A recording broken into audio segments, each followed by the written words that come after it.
एवढे का त्याच्यावरती कॉमेंट करता येत नाही आहे. ह्याचं कारण असणार आहे की कोणी केलं आहे, इंटरनल आहे की एक्सटर्नल आहे.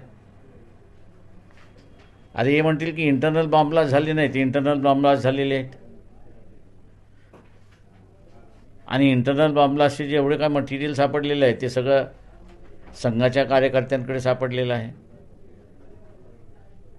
त्याच्यामुळे सखोल चौकशी व्हावी आणि त्याच्यामधनं ह्या घटना थांबल्या पाहिजेत असं बघितलं पाहिजे. संघ कनेक्शनचं तुम्हाला ते याचं कारण असं आहे की त्या नांदेडची केस जी आहे ती चालली नाही. त्याच्यानंतर आपल्याला असं दिसतं की मालेगावची केस ही चालली नाही. त्याच्यानंतर असणारा अजमेरची असणारी केस त्या ठिकाणी चालली नाही, की जिथे इंटरनल किंवा मुंबईतला असणारा कबूतरखान्याचा ब्लास्ट झाला त्याचं कोणाला माहितीच नाही. गिरगावमध्ये ब्लास्ट झाला कोणालाच माहिती नाही. त्याच्यानंतर फर्ग्युसन कॉलेजमध्ये ब्लास्ट झाला, तो माणूस कुठे गेला कोणालाच माहीत नाही.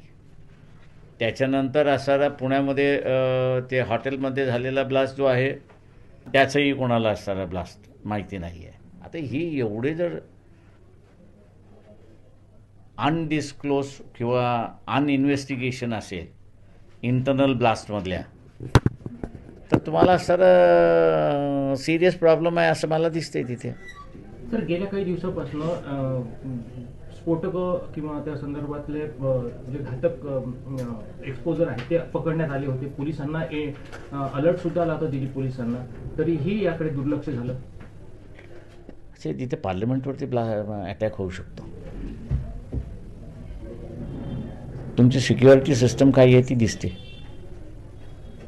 एक्सपोज झालेली.